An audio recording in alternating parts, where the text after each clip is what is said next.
Being lead designer at Lionhead's actually an interesting job because we have one of the industry design luminaries working here in Peter Molyneux.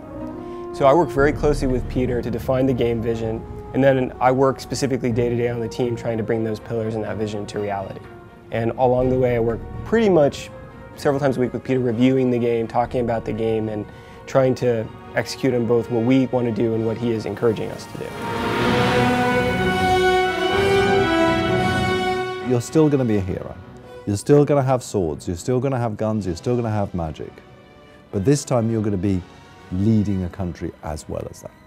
We're not going to make it easy for you though. There are going to be challenges in your rule. Like many of us have seen, the leaders that we elect in today's world often age badly in the first couple of weeks when they realise the enormity of the problem that they're taking on. We have always been a game that tries to be fairly accessible and something that hits a broader audience.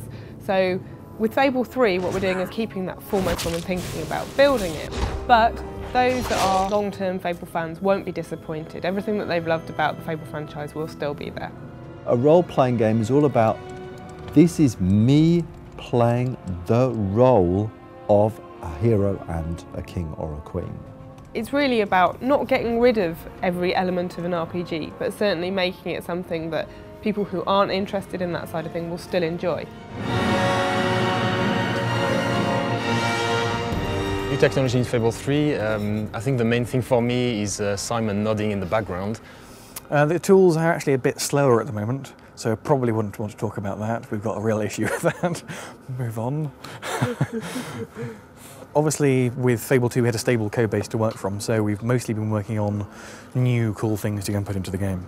One of the things that people have come to expect from Fable is innovation. And in Fable 3, we've really pushed the boat out. We've totally looked at the morph system, thrown it all away and started again. And the first thing that we've got is something called extreme morphs. Now these extreme morphs are on an expression. So you're walking along and someone just upsets you. You can press this expression and out of your back appears these huge angel wings. A shaft of light comes down and shines on you. Everyone around you steps back and, oh my goodness, there you're showing your true character off.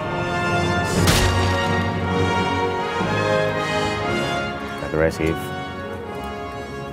smile, stern. We've got hot syncing in the tools now, so all the artists can edit a texture and pop it into the game immediately just by hitting a button, and it never fails, obviously. Can I redo that bit? Never works. Never works. That's a Freudian slip. There's another thing which I think we could use for morphing, which is really interesting, which I've never seen before. And that is the weapon that you use. Why not have weapons change as you use them, that adapt themselves visually to your combat style and to your alignment? So imagine, how do you make the evil sword of ages? You make it by using it in an evil way. And as you use it, as you kill innocent victims, so you will see it glow and drip with blood all the time. I want everybody in the world to have unique weapons. As we teach you our new way of doing weapon customization, we need to think about how we teach that to the player, making sure that every facet of it makes sense, is clear, is understandable, isn't too complicated, but is deep enough, and all of that is very hard, very challenging, but it's also very fun. More excitingly is with the lighting system. In Fable 2, I think, to generate the lighting for all the levels took a bank of 6 very, very powerful machines, 7 days to generate all the lighting for everything. Today we've got a bank of 1 machine which generates all the levels in 5 hours, which is a lot better.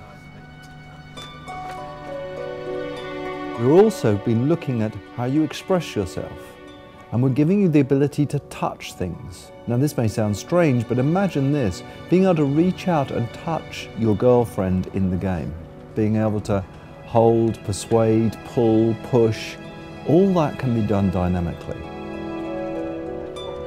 There is a fantastic amount of fighting and great combat and a really swift, pacey storyline, which is really engaging and really snappy. Fable 3 is going to be a damn good adventure.